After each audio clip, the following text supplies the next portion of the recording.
Imbestigahan po ng Quezon City Police ang pagkamatay ng aktor na si Ronaldo Valdez. Nakita po si Valdez na duguan at may tama ng bala ng baril sa ulo noon pong linggo ng hapon sa kanyang tahanan sa Quezon City. At naisugod pa po sa St. Luke's Hospital, ngunit idineklara pong dead on arrival. Ayon po sa ulat ng pulisya, ang driver ni Valdez na si Angelito Oclarit ang nakakita po sa aktor dakong alas 3:20 po ng hapon sa loob ng bahay nito. Siya na rin po ang tumawag sa anak ng aktor na si Jano Gibbs.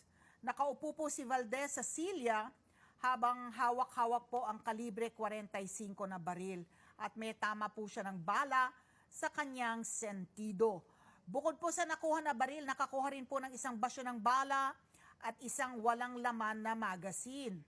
Isinailalim na po sa paraffin test ang mga kasama sa bahay ng 76 anyos na veterano aktor para matiyak po na walang anumang foul play sa kanyang pagkamatay.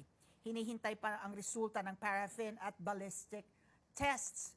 Kami po sa ASPN at Net25 ay nakikiramay po sa lahat ng minamahal sa buhay na naiwan po ni Ginoong Ronaldo Valdez. Kakalungkot.